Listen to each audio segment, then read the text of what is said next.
Hello students, good evening to all. हमारे पास एक सीबीएसई का क्वेश्चन है, कैपेसिटर का क्वेश्चन है कि हमारे पास कैपेसिटर है C1 एंड C2। C1 को पहले V नॉट पोटेंशियल से हमने चार्ज किया। आफ्टर जब उसको चार्ज किया उसके बाद हमने क्या किया, इसको डिस्कनेक्ट कर दिया बैटरी से और उसको C2 के साथ पैरेलल में कनेक्ट कर दिया। अब हमको निकालना है कि जो एनर्जी फाइनल और एनर्जी इनिशियल की रेशियो क्या होगी। ये रेशियो फाइंड आउट करनी है बेसिकली हमें। ठीक है, जब हमें पता है कि जैसे अगर इसको चार्ज को हम पहले क्या करेंगे, जो कैपेसिटर है इसको अगर चार्ज करेंगे तो हमारे पास जो इस इनिशियल एनर्जी आ जाएगी, हमारे पास वो आ जाएगी हाफ सी वी नॉट का स्क्वायर, C1 वी नॉट का स्क्वायर। अब जब हम सर्किट को क्लोज कर देंगे, जब सर्किट को क्लोज कर देंगे इट मींस ये दोनों क्या है, पैरेलल कॉम्बिनेशन में है। अब इसके पास पोटेंशियल नहीं है, इसके पास पोटेंशियल है। अब क्या होगा, यहां से यहां को चार्ज ट्रांसफर होगा, क्योंकि charge always high potential to low potential जाता है। और कब तक जाएगा, जब तक इनका पोटेंशियल सेम ना हो जाए।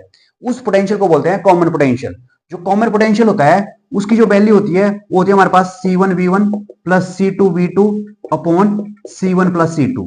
यहां पे कॉमन पोटेंशियल क्या आ जाएगा, C1V0 प्लस हमारे पास इसका पोटेंशियल 0 है तो 0 हो जाएगा, और C1 प्लस C2 ये आ जाएगा बेसिकली हमारे पास कॉमन पोटेंशियल।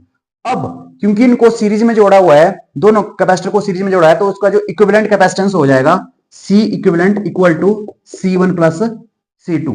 अब जो फाइनल एनर्जी हो जाएगी हमारे पास E फाइनल हो जाएगी half into C equivalent into V square. अब हमारे पास C इक्विवेलेंट की वैल्यू V है, V आ गया कॉमन पोटेंशियल, कर दो इसमें वैल्यू पुट, तो E फाइनल क्या हो जाएगा हमारे पास हाफ इंटू C इक्विवेलेंट कितना है C1 plus C2 into common potential का स्क्वायर C1 V नॉट का square upon C1 plus C2। अब हमारे पास हमें चाहिए रेशियो इनकी, E final upon E initial, कर दो दोनों को डिवाइड। हमारे पास आ जाएगा C1 plus C2 into C1 V nought का square upon 2 C1 plus C2 whole square. इसको अलग से लिख दिया हमने सेपरेट, ये से कैंसिल आउट हो जाएगा, और E इनिशियल की वैल्यू है हमारे पास हाफ CB स्क्वायर। हमारे पास हो जाएगा 2 अपॉन C1 V नॉट का स्क्वायर, 2 से 2 कैंसिल आउट हो गया।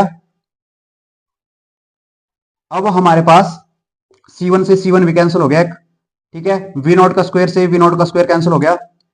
अब हमारे पास बचता है E final upon E initial.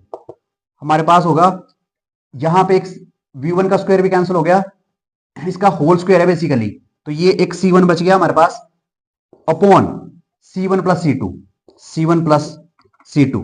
ये आ गया हमारे पास बेसिकली इसकी रेशियो E फाइनल और E इनिशियल की। तो ये था हमारे पास क्वेश्चन।